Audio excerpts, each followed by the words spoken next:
शुक्रिया जी, आपने बता दिया। अब क्लियर है, मैक्सिमम को क्लियर है। चलें ठीक है, मैं स्टार्ट करता हूँ। अच्छा देखें, सबसे पहली चीज़ जो है वो हमारे पास इंपॉर्टेंट है, वो है लिक्विडिटी। ठीक है, और उसके बाद है ब्रेक ऑफ स्ट्रक्चर। ठीक है, कुछ चीज़ें होती हैं जो हमारे लिए इम्पोर्टेंट होती हैं जानने के लिए कि लिक्विडिटी कहाँ पर पड़ी हुई होती है। ठीक है, लिक्विडिटी को पहचानना हमारे लिए सबसे पहला पॉइंट है, वो ज़रूरी है कि लिक्विडिटी होती कहाँ पर है, ताकि हम उसको आइडेंटिफाई कर सकते हैं वो एरियाज़। और हमारे एरियाज़ जो वो होते हैं, वो होते हैं पॉइंट ऑफ इंटरेस्ट, जहाँ पर हम बैठे होते हैं अड्डा लगा के। वहाँ पर हम अपने सेटअप्स फाइंड करते हैं और वहाँ पर हम अपनी ट्रेड्स एग्जीक्यूट करते हैं। अब लिक्विडिटी जो है पड़ी कहाँ पे होती है? सबसे पहले जो सिंपलेस्ट चीज़ है वो है स्विंग हाइज़ और स्विंग लोज़। अब कौन से स्विंग हाइज़ और कौन से स्विंग लोज़? ठीक है? स्विंग हाइज़ और लोज़ जो होते हैं वो major swing highs, major swing lows. अब प्लीज़ जो है ना एनोटेशन ना करें। अ, अपनी ये जो ड्राइंग वगैरह है स्क्रीन पे ना करें।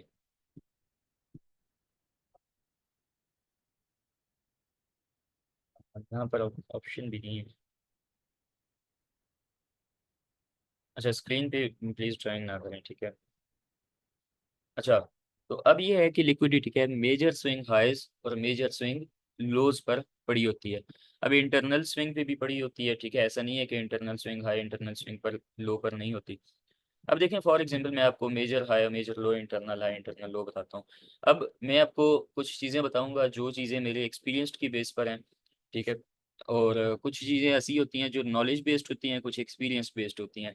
मेरी 100% कोशिश ये होगी कि मैं आपको एक्सपीरियंस बेस्ड चीज़ें सिखाऊं, ताकि आपको उन चीज़ों की समझ आए। जब आपको उस चीज़ को मार्केट में अप्लाई करें तो आपको ये ना हो कि वो वर्क ना करे। ऐसी चीज़ बताऊं कि जो वर्क भी करे। आप कल आज सुन के आज रात को कल प्रैक्टिस करें तो आपको पता चले कि हाँ, ये चीज़ इस तरह है। ठीक है, तो अब पहली चीज़ क्या है? अब लेट्स सपोज किसी भी हम मूव को पकड़ लेते हैं। ठीक है, अब हमने सपोज इस मूव को पकड़ लिया। ठीक है, ये हमारे पास हाई है और ये एक्सट्रीम लेवल का लो है। अब मैं यहाँ पर एक चीज़ यूज़ करूँगा जो कि है फिबोनाची। ठीक है, जब हम हाई से लेकर लो तक मार्क करते हैं, इस लो तक। ठीक है, अब नॉर्मली 50% रिट्रेसमेंट अगर हो तो वो एक वैलिड रिट्रेसमेंट कहलाती है। ठीक है, लेकिन मैं क्या चीज़ देखता हूँ, मैं जो चीज़ देखता हूँ वो ये देखता हूँ गोल्ड के केस में, मैं गोल्ड को डिस्कस कर रहा हूँ कि ओटीई लेवल तक जब रिट्रेसमेंट आती है तो उसको मैं एक वैलिड रिट्रेसमेंट कहता हूँ, क्योंकि जितना मैंने देखा है 80 पर जो ओटीई लेवल तक रिट्रेसमेंट होती है उसके बाद मार्केट स्ट्रक्चर को वायोलेट नहीं करती। अब इस हाई से इस लो तक अगर देखें तो रिट्रेसमेंट क्या है, 50% से कम है। तो नेक्स्ट हाई तक हम चले जाएंगे। जब हम नेक्स्ट हाई तक चले गए, ठीक है, नेक्स्ट लो तक सॉरी, तो अब हमारे पास क्या है, अब ये वाली रिट्रेसमेंट ओटीई लेवल तक है। तो ये जो ओटीई लेवल तक रिट्रेसमेंट नहीं थी, ये जो पुल बैक है, ये क्या है, ये इंटरनल हाई। तो ये हाई और ये लो, ये मेरे पास मेजर हाई है, ये मेरे पास मेजर लो है। ये 4 आवर्स का टाइम फ्रेम है। ठीक है, ये ये हमारे पास क्या है, मेजर हाई और ये मेजर लो। ठीक हो गया। अब ये जो बीच में है ये क्या चीज़ है, ये मेरे पास इंटरनल हाई है। ठीक है, इंटरनल हाई। ठीक है, अब इंटरनल स्ट्रक्चर को हम ट्रेड नहीं करते। अब काफ़ी ऐसी ट्रेडर्स इंटरनल स्ट्रक्चर को ट्रेड कर रहे होते हैं। ठीक है, इंटरनल स्ट्रक्चर फॉर एग्जांपल, मैं आपको एक एग्जांपल देता हूँ इंटरनल स्ट्रक्चर की, ताकि आपको वो चीज़ समझ आ जाए। अब देखें, लेट्स सपोज ये एक हाई है और ये एक लो है। ठीक है, अब जब तक मार्केट इस हाई को ब्रेक नहीं कर देती, बाय साइड ब्रेकआउट स्ट्रक्चर हम नहीं कहेंगे। जब तक इस लो को ब्रेक नहीं कर देती तो वो सेल साइड ब्रेकआउट स्ट्रक्चर नहीं होगा। ठीक है, ये जो बीच में बाय साइड ब्रेकआउट स्ट्रक्चर हुआ है, ये हमारे पास क्या है, इंटरनल स्ट्रक्चर है। ठीक है, ये हमारे पास क्या है, ये वाला इंटरनल। अब सिमिलरली यहाँ पर अगर हम कहें कि ये मार्केट ने लो ब्रेक कर दिया, तो ये मार्केट का स्ट्रक्चर शिफ्ट हो गया सेल डायरेक्शन में। हाई मेंटेन है, मार्केट ने सेल स्ट्रक्चर शिफ्ट कर दिया, तो हम रिट्रेसमेंट पे यहाँ पर एक्सट्रीम फेयर वैल्यू गैप से सेल करेंगे तो हम गलत होंगे। क्यों? क्योंकि हमारे पास हाई ये है, लो ये है। जब तक ये लो ब्रेक नहीं होता हम स्ट्रक्चर शिफ्ट कंसिडर नहीं करेंगे। ठीक है। तो ये क्या है, इंटरनल स्ट्रक्चर। इंटरनल स्ट्रक्चर को स्कैल्पिंग के लिए हम यूज कर सकते हैं, लेकिन उसको हम ट्रेंड की डायरेक्शन में ट्रेंड चेंज करने के लिए यूज नहीं कर सकते। ट्रेंड चेंज तब होगा, मार्केट स्ट्रक्चर शिफ्ट तब होगा जब कोई मेजर हाई या मेजर लो ब्रेक होगा। तो ये जो स्ट्रक्चर शिफ्ट होगा ये क्या होगा, इनवैलिड तब तक जब तक ये लो ब्रेक ना हो। तो ये इंटरनल स्ट्रक्चर क्या है, एज अ पुल बैक हम यूज करते हैं, ठीक है।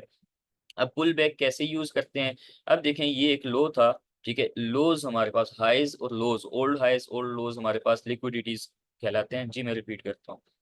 तो ये लो क्या है, ये मेरे पास लिक्विडिटी है, ठीक है। अब ओल्ड हाइज और ओल्ड लोज क्या होते हैं, लिक्विडिटी, ठीक है। तो जब मार्केट यहाँ पर सेल स्टॉप्स हंट करे लिक्विडिटी, तो हम क्या करते हैं, बाय करते हैं, अपोजिट साइड ट्रेड करते हैं।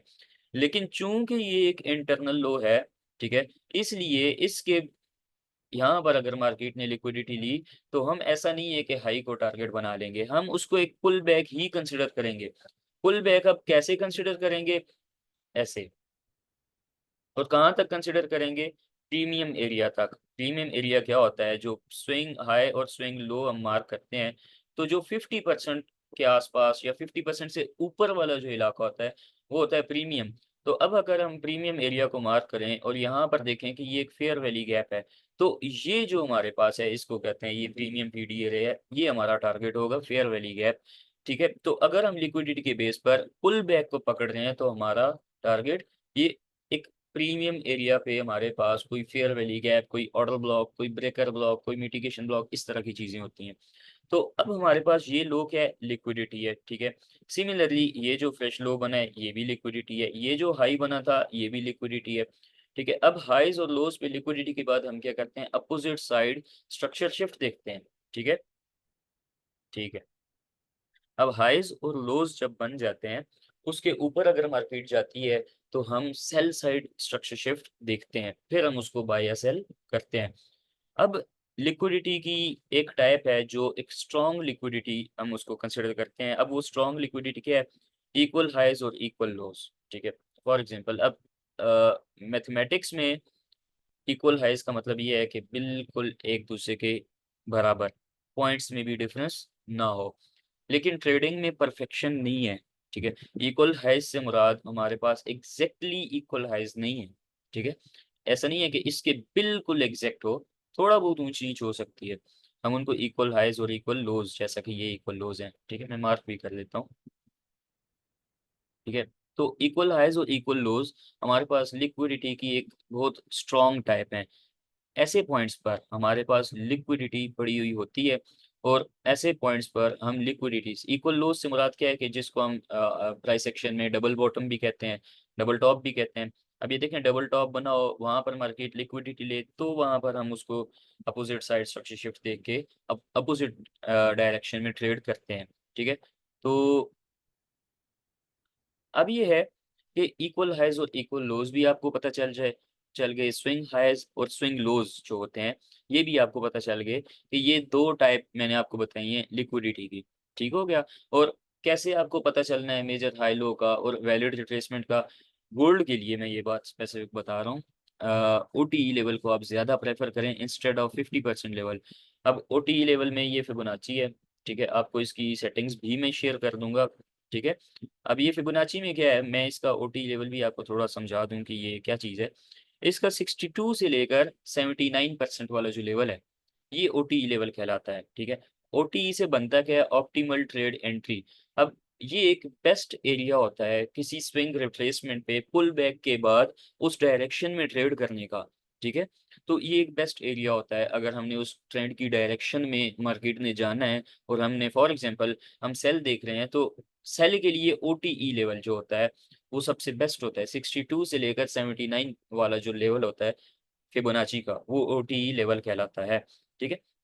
अब अगली चीज क्या है, फेयर वैली गैप, जो हम रिट्रेसमेंट्स के लिए यूज करते हैं, ठीक है। लिक्विडिटी की कुछ टाइप्स हैं, एक होती है एक्सटर्नल लिक्विडिटी, एक होती है इंटरनल लिक्विडिटी। एक्सटर्नल लिक्विडिटी क्या होती है, स्विंग हाई स्विंग लो, ये जो लिक्विडिटी इक्वल हाइज इक्वल लोज, ये लिक्विडिटी क्या है, एक्सटर्नल लिक्विडिटी। अब इंटरनल लिक्विडिटी क्या है, फेयर वैली गैप, ठीक है। फेयर वैली गैप क्या है, लिक्विडिटी। अब मार्केट के मूवमेंट के दो मेथड्स हैं, एक या तो एक्सटर्नल लिक्विडिटी से एक्सटर्नल लिक्विडिटी तक जाएगी, मींस बाय साइड लिक्विडिटी ली, सेल साइड लिक्विडिटी लेने जाएगी, पहली मूवमेंट। दूसरी मूवमेंट क्या है, इंटरनल एक्सटर्नल लिक्विडिटी से इंटरनल लिक्विडिटी, मतलब कि पहले बाय साइड लिक्विडिटी ली, फॉर एग्जांपल स्विंग लो की लिक्विडिटी ली, अब फेयर वैल्यू गैप में गई मार्केट। मैं मार्क करके दिखाता हूँ दोनों टाइप्स। अब देखें, जब मार्केट ने स्विंग लो की लिक्विडिटी ली, ये क्या है, एक्सटर्नल लिक्विडिटी, फिर फेयर वैल्यू गैप में गई, तो एक्सटर्नल लिक्विडिटी से इंटरनल लिक्विडिटी मूव किया मार्केट ने। अब अगली मूव क्या है, इंटरनल लिक्विडिटी से एक्सटर्नल लिक्विडिटी, जो इस लो की लिक्विडिटी, ठीक है। तो मीन्स कि ये आपको सिर्फ समझा रहा हूँ कि इंटरनल और एक्सटर्नल लिक्विडिटी क्या होती है। IRL और ERL, मतलब काफी लोग ग्रुप में ये चीज लिख के भेज रहे होते हैं, तो बहुत से लोग कंफ्यूज भी होते हैं कि ये क्या चीज़ है IRL ERL। तो इंटरनल लिक्विडिटी और external liquidity, internal liquidity fair value gap होता है। अब फेयर वैल्यू गैप बेसिकली है क्या चीज़, हम इसको अब समझते हैं फेयर वैल्यू गैप को, और कौन सा फेयर वैल्यू गैप वैलिड होता है, ठीक है। अब देखें यहाँ पर कि यहाँ पर मार्केट मूव कर रही है इस जगह पर, या फॉर एग्जांपल इस जगह को कंसिडर करते हैं। अब देखें, इसके बीच में कोई भी ऐसी कैंडल नहीं है जिसने फास्ट मूव किया हो, और फास्ट मूव होने के बाद एक गैप क्रिएट हो गया हो, पिछली कैंडल की विक के साथ या बॉडी के साथ मैच ना हो रही हो। यहाँ पर देखिए कोई भी इम्पल्सिव कैंडल नहीं है, हाई वॉल्यूम कैंडल नहीं है, ठीक है। लेकिन सिमिलरली अगर यहाँ पर हम देखें, ये एक हाई वॉल्यूम कैंडल है, एक फास्ट मूव हुई है मार्केट के अंदर। तो ये अगर ये देखें, ये प्रीवियस कैंडल की विक का लो, विक हो तो विक मार्क करेंगे, बॉडी हो तो बॉडी मार्क करेंगे, ठीक है। और जो नेक्स्ट कैंडल है, नेक्स्ट कैंडल क्या करती है, रिट्रेसमेंट इतनी खास नहीं देती, थोड़ी बहुत रिट्रेसमेंट देती है और मूव अपनी कंटिन्यू करती है। तो नेक्स्ट कैंडल की विक का हाई या बॉडी है तो बॉडी का हाई, अगर विक नहीं है तो देखें प्रीवियस कैंडल की विक का लो और नेक्स्ट कैंडल की विक का हाई, इम्पल्सिव कैंडल ये है, उससे पिछली कैंडल की विक का लो और अगली कैंडल की विक का हाई। इन दोनों के बीच में क्या डिफरेंस है, ये दोनों आपस में लेवल में होनी चाहिए या ऊंच नीच हो सकती है, लेकिन इनके बीच गैप नहीं होना चाहिए। तो ये जो गैप कहलाता है, ये होता है फेयर वैल्यू गैप, ठीक है। अब इसी फेयर वैल्यू गैप को हम इम्बैलेंस भी कहते हैं, इसी फेयर वैल्यू गैप को हम इनएफिशिएंसी भी कहते हैं, ठीक है। तो ये हमारे पास क्या है, फेयर वैल्यू गैप कहलाता है, ठीक है। अब ये हमारे पास क्या है, सेल वाला फेयर वैल्यू गैप, यहाँ पर रिट्रेसमेंट पे हम सेल करते हैं। अब बाय वाला फेयर वैल्यू गैप भी आपको एक समझा देता हूँ, क्योंकि कुछ लोगों को उसमें भी डिफिकल्टी होती है। हाँ, ये चीज़ मैं बताता हूँ, ऊपर वाली कैंडल में भी है नीचे भी है, तो कौन सा कंसिडर करेंगे, ये चीज़ मैं बताता हूँ। हाँ हाँ बताता हूँ। अब देखें, ये एक बुलिश कैंडल है, सिमिलरली हम हमारी सेम अगर हम देखें तो प्रीवियस कैंडल की विक का हाई और नेक्स्ट कैंडल की विक का लो, ये मेरे पास क्या है, आप देखिए इन दोनों के बीच में क्या है, गैप है। तो ये हमारे पास क्या कहलाता है, फेयर वैल्यू गैप। अब सवाल ये उठता है कि फेयर वैल्यू गैप्स एक स्विंग में काफी ज्यादा होते हैं, वैलिड कौन सा होगा, सवाल है कि नहीं, ये सवाल है, कौन सा फेयर वैल्यू गैप वैलिड होगा। अब मैं आपको ये चीज बताता हूँ। अब देखें फॉर एग्जांपल ये 4 आवर्स का चार्ट है, इसमें दो फेयर वैल्यू गैप्स हैं, मार्केट यहीं से इसी फेयर वैल्यू गैप से क्यों रिवर्स हुई, ऊपर वाले से क्यों नहीं रिवर्स हुई, ठीक है। मैं पहले इनको मार्क कर लूँ दोनों फेयर वैल्यू गैप्स को, फिर छोटे टाइम फ्रेम में हम चाहते हैं। पहला फेयर वैल्यू गैप, ये दूसरा फेयर।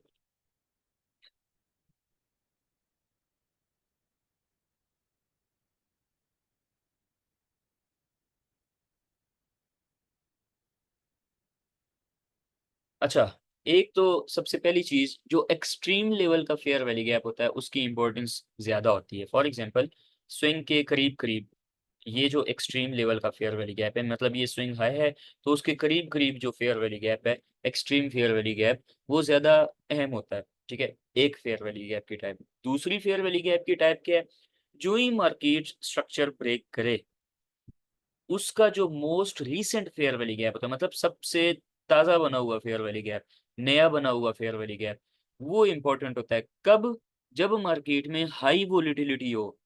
यहाँ पर मार्केट में हाई वोलेटिलिटी है, कैसे पता चला, market fair value gaps create करके गिर रही है, इस तरह की गिचमिच नहीं बना रही, विक्स नहीं बना रही, इस तरह फेयर वैल्यू गैप जब मार्केट इम्बैलेंस क्रिएट करके गिरती है या उठती है, तो वो एक हाई वोलेटिलिटी होती है। अब हाई वोलेटिलिटी में जब मार्केट कोई लो या हाई ब्रेक करे, फॉर एग्जांपल ये लो ब्रेक किया, तो जो सबसे लेटेस्ट बनने वाला फेयर वैल्यू गैप है, ये ज्यादा इंपॉर्टेंट होगा बजाय इसके कि हम एक्सट्रीम फेयर वैल्यू गैप को कंसिडर करें। अब कंटिन्यूएशन में फिबोनाची को हम यूज कर सकते हैं ओटीई लेवल तक ही, लेकिन तब जब इस तरह की मूव हो, जब हाई वोलेटिलिटी हो, हम ओटीई लेवल नहीं यूज करते, हम most recent fair value gap और ब्रेकर ब्लॉक्स को कंसिडर करते हैं, ठीक है। अब जो पहला ऑर्डर ब्लॉक होता है स्ट्रक्चर शिफ्ट के बाद, जो प्रीवियस ऑर्डर ब्लॉक होता है, एक सेल मूव जो होती है, वो ऑर्डर ब्लॉक कहलाता है। सेल की सिंगल एक कैंडल नहीं, हम यूज करते हैं सेल की सिंगल कैंडल प्रिसीजन के लिए, लेकिन उसको जिसको एसएमसी में ऑर्डर फ्लो कहते हैं, वो ऑर्डर ब्लॉक होता है आईसीटी के अंदर, लेकिन हम एक कैंडल भी यूज करते हैं, तो वो हमारे पास क्या होता है, ब्रेकर ब्लॉक कहलाता है। तो पहली प्रायोरिटी क्या होती है, ब्रेकर ब्लॉक से एंट्री ली जाए। ब्रेकर ब्लॉक के सामने अगर फेयर वैल्यू गैप आ जाए, इसको हम जहां पर स्ट्रक्चर शिफ्ट हो, इसको हम कहते हैं यूनिकॉर्न सेटअप, और ये बहुत ही पावरफुल सेटअप होता है। इसको हम अगले लेक्चर्स में डिटेल के साथ पढ़ेंगे जब हम बाकी कंसेप्ट डिटेल में स्टडी करेंगे, ठीक है। फिलहाल हम बेसिक्स पे स्टे करेंगे।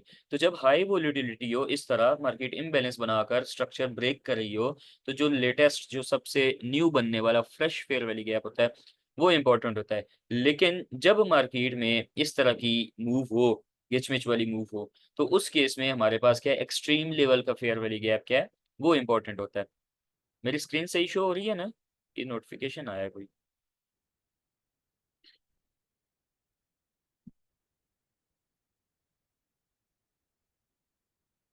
ठीक है। अच्छा, अब यहाँ पर देखें, जस्ट एन एग्जांपल, मैं आपको ज़रा मार्क भी करके दिखा दूँ ब्रेकर ब्लॉक वगैरह, ठीक है। ठीक है, अब देखें जब मार्केट स्ट्रक्चर शिफ्ट करती है, फॉर एग्जांपल ये एक हाई था, मैं आपको थोड़ा सा ना मार्किंग करके बताता हूँ। अब ये देखें, ये फॉर एग्जांपल एक हाई था, छोटे टाइम फ्रेम में, मैं छोटे टाइम फ्रेम में लेके जाऊंगा और क्लियर होगा। मार्केट ने बाय साइड लिक्विडिटी ली, उसके बाद लो ब्रेक कर दिया, तो ये वाला जो सेल की मूव है, लास्ट बुलिश मूव से पहले वाली, ये हमारे पास ऑर्डर ब्लॉक होती है। जब ये ब्रेक हो जाए तो ये बन जाती है ब्रेकर ब्लॉक। तो रिट्रेसमेंट जब इस ब्रेकर ब्लॉक में हो, तो हम वहां से सेल करते हैं, ये स्ट्रक्चर शिफ्ट हो तब। उसके बाद अगला जो भी, फॉर एग्जांपल ये ब्रेक हुआ लो, तो अगला जो भी लो ब्रेक होगा, उसका जो ऑर्डर ब्लॉक होगा, वो ब्रेकर ब्लॉक नहीं बल्कि मिटिगेशन ब्लॉक कहलाएगा, ठीक है।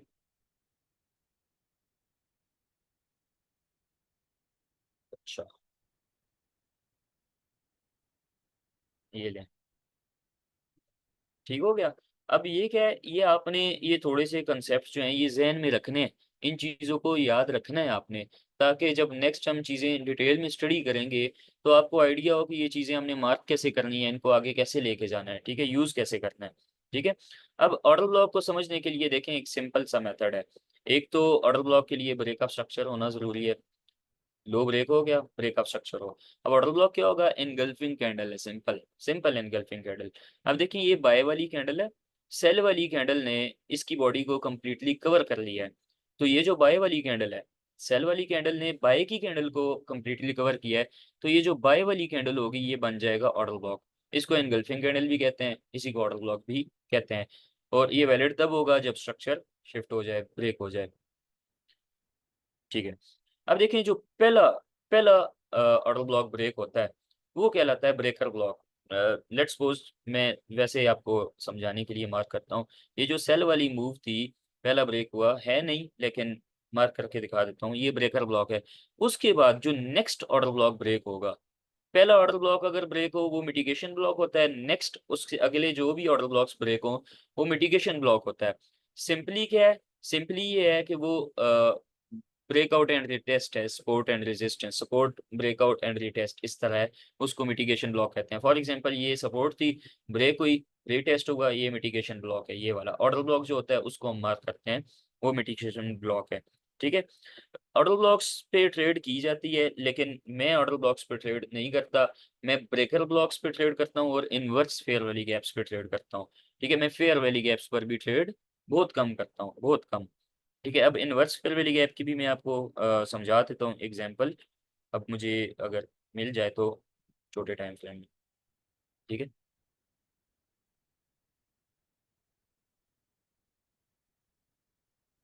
वेल यहीं पे बता देता हूँ मैं आपको, ठीक है। अब देखें, ये एक फेयर वैली गैप था, इस बुलिश कैंडल प्रीवियस कैंडल की विक का हाई और जो ब्लैक कैंडल है उसकी विक का लो, ठीक है। ये जब मैं मार्क करूंगा, मैं स्क्रीन को थोड़ा इसको जूम भी कर लेता हूँ ताकि आपको क्लियरली समझ आए। ये देखिए, ये वाला एक फेयर वैली गैप था, मार्केट ने लो ब्रेक कर दिया, फेयर वैली गैप ब्रेक हो गया। ये फेयर वैली गैप अब बन जाएगा इनवर्स फेयर वैली गैप, ठीक है। पहले फेयर वैली गैप था, यहाँ से हम बाय एक्सपेक्ट कर रहे थे, अब ब्रेक हो गया तो उलट हो गए हम भी, यहाँ से अब बाय की बजाय हम सेल एक्सपेक्ट करेंगे। तो जब यहाँ पर रिट्रेसमेंट होगी, देखें नेक्स्ट कैंडल ने इस fair valley gap, inverse fair valley gap में रिट्रेसमेंट की विक लगाई है, तो यहाँ से हम सेल करेंगे। तो इनवर्स फेयर वैली गैप क्या होता है? ब्रोकन फेयर वैली गैप, इसके लिए हाई लो ब्रेक होना जरूरी है। हाँ, अब ये जो है ना, ये हम फेक एमएसएस का तब पता चलेगा जब हमें लिक्विडिटी और ब्रेकअप स्ट्रक्चर में डिफरेंस का पता चलेगा। ये इंशाल्लाह हम नेक्स्ट क्लास में बहुत ज़्यादा डीपली स्टडी करेंगे, बहुत ज़्यादा एग्जांपल्स के साथ। तो जब आपका ये कंसेप्ट क्लियर हो जाएगा लिक्विडिटी और ब्रेकअप स्ट्रक्चर में डिफरेंस का, तो जब आपको एक बंदे को पता चल गया कि ये लिक्विडिटी है या ब्रेकअप स्ट्रक्चर, अगर तो लिक्विडिटी है अपोजिट डायरेक्शन में ट्रेड करेंगे, अगर तो ब्रेकअप स्ट्रक्चर है तो पुल बैक पे हम सेम डायरेक्शन में, ट्रेंड कंटिन्यूशन की डायरेक्शन में ट्रेड करेंगे, ठीक है। तो ये डिफरेंस बहुत ज्यादा जरूरी है। अब इसमें बहुत से लोग कहते हैं कि अगर मार्केट हाई के ऊपर कैंडल क्लोज कर दे तो वो ब्रेकअप स्ट्रक्चर है, लेकिन हर किसी का अपना कंसेप्ट है। As per my concept, my knowledge, my experience, ये कंसेप्ट मुझे नहीं ठीक लगता। ठीक है ये कंसेप्ट, लेकिन मैं जो है, मैं कुछ और चीज़ देखता हूँ, मेरा एक अलग मेथड है, वो आईसीटी की बेस पर ही है। आईसीटी क्या कहता है? आईसीटी माइकल साहब कहते हैं कि जब एक हाई फॉर एग्जांपल वायलेट हुआ, तो अगर मार्केट सेम डायरेक्शन में अगेन ब्रेकअप स्ट्रक्चर कर दे, अगेन उसी डायरेक्शन में स्ट्रक्चर ब्रेक करे, स्ट्रक्चर शिफ्ट ना करे, मार्केट स्ट्रक्चर शिफ्ट ना हो, तो वो लिक्विडिटी नहीं है, वो ब्रेकअप स्ट्रक्चर है। अगर हो जाता है स्ट्रक्चर शिफ्ट तो वो लिक्विडिटी है। लेकिन इसके साथ और भी बहुत सी चीजें हैं, इंशाल्लाह हम डीपली पढ़ेंगे। अगली क्लास इंशाल्लाह कल होगी, और कल उम्मीद है कि 9 बजे क्लास होगी। मैं इंशाल्लाह ग्रुप में भी मैसेज कर देता हूँ कि कौन सी क्लास होगी। इंशाल्लाह डिटेल्ड क्लास होगी, लिक्विडिटी और ब्रेकअप स्ट्रक्चर में डिफरेंस, ठीक है।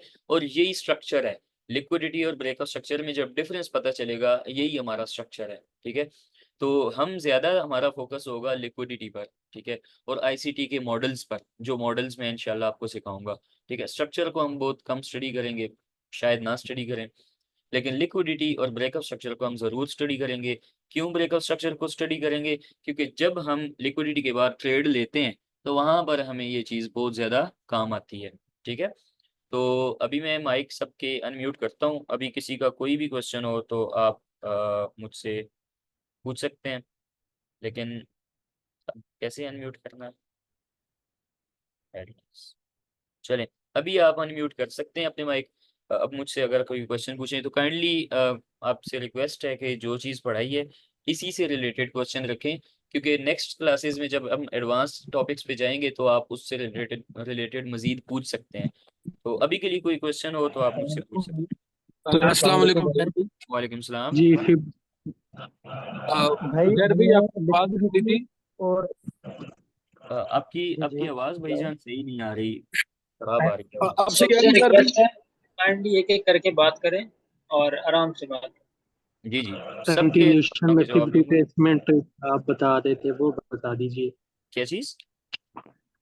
कंटिन्यूशन में फिर रिट्रेसमेंट हाँ, वो हम कैसे ओटीई ट्रेड लेवल, करते हैं? ओटीई लेवल देखें, लो से लेकर हाई तक हम मार्क करते हैं। ये फिबोनाची है, आईसीटी में हम इसको ओटीई कहते हैं। इसमें सिर्फ लेवल्स डिफरेंट हैं, ठीक है। 62 से लेकर 79 का जो लेवल है इसको हम कहते हैं ओटीई लेवल।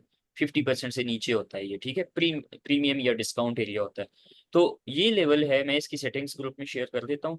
जब मार्केट स्ट्रक्चर शिफ्ट के बाद, ब्रेकअप स्ट्रक्चर के बाद रिट्रेसमेंट करती है ओटीई लेवल में, देखें यहाँ पर ओटीई लेवल में मार्केट आई, तो यहाँ से हम ट्रेंड की डायरेक्शन में कंटिन्यूशन में ट्रेड लेते हैं, ठीक है। सही। अगले चलें, भाई का बाकी क्वेश्चन? इक्विपमेंट है। नहीं, मेरा यूट्यूब चैनल हाँ, कोई भी नहीं है। भाई अस्सलाम वालेकुम। लिक्विडिटी और वालेकुम सलाम। स्ट्रक्चर में रिक्वेस्ट थोड़ा करनी सा थी।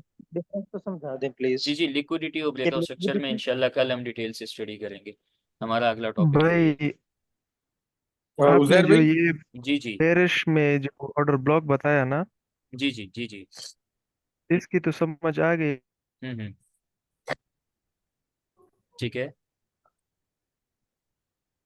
अस्सलाम वालेकुम सर। वालेकुम सलाम। सर एक रिक्वेस्ट है आपसे जी जी कि सारों को अनम्यूट मत किया करें। लोग पहले हैंड रेस कर दें, फिर आप उनको खुद अनम्यूट कर दें। इस तरह फिर ये होता है कि वो आवाज बीच में एक दूसरा बोल देता है, तो एक बंदा भी प्रॉपर बात नहीं कर पाता। आपकी बात ठीक है, बेहतर होगा कि इंशाल्लाह हैंड रेस हम कर कल दें से इस और चीज़ पे फिर आप अप्लाई अनम्यूट करते हैं। मैं हाँ, थोड़ा जूम उजैर कॉल भाई पे मैं भी असल में क्लास में स्टार्ट में ही आ गया था। जी लेकिन जी। जब प्रॉपर आपने क्लास शुरू की है तो उसी टाइम इंटरनेट का इशू है कि मेरा जो 4G चल रहा अच्छा था वो एकदम 2G पे आ गया नेट ना। अच्छा तो अच्छा फिर अच्छा। आपको पता है 100 पार्टिसिपेंट्स कंप्लीट थे, उसलिए क्लास से बाहर चला गया था मैं। तो कोई नहीं, फिर मैं रिकॉर्डिंग सुनी नहीं सकता। कोई बात नहीं, रिकॉर्डिंग तो मैं इंशाल्लाह आपसे भी मैं रिक्वेस्ट दे करना दूंगा। चाहता, रिकॉर्डिंग इसकी आज ही दे दीजिएगा प्लीज, ताकि चले कल हम मैं सुकून से इंशाल्लाह, बैठ के लेते हैं। ठीक है, मैं इंशाल्लाह कोशिश करता हूँ, आज ही दे दूंगा आपको। उजैर भाई आपको आवाज आ रही है मेरी से? जी जी आ रही है। उजैर भाई जरा फेक एमएसएस का भी थोड़ा सा बता हाँ हाँ, दीजिए। देखिए फेक एमएसएस वही है ना, जब हमें लिक्विडिटी और ब्रेकअप स्ट्रक्चर में डिफरेंस पता चलेगा। अब देखें, अक्सर ऐसा होता है मार्केट एक हाई के ऊपर जाती है, लेकिन हमें ये चीज़ नहीं पता चलती कि ये ब्रेकअप स्ट्रक्चर वैलिड है कि नहीं है। तो हम क्या समझते जी हैं ये ब्रेकअप स्ट्रक्चर है, लेकिन मार्केट क्या करती है, वो ब्रेकअप स्ट्रक्चर या स्ट्रक्चर शिफ्ट होता ही नहीं है, वो लिक्विडिटी होती है बेसिकली। तो हम उसको एमएसएस कंसिडर करके ट्रेड ले लेते हैं, हमारा स्टॉप लॉस हो जाता है। तो इनशाला ये चीज़ें मेरे ऐसे जहन में है, इनशाला इस पे बहुत डीप डिस्कशन करूंगा कल। हाँ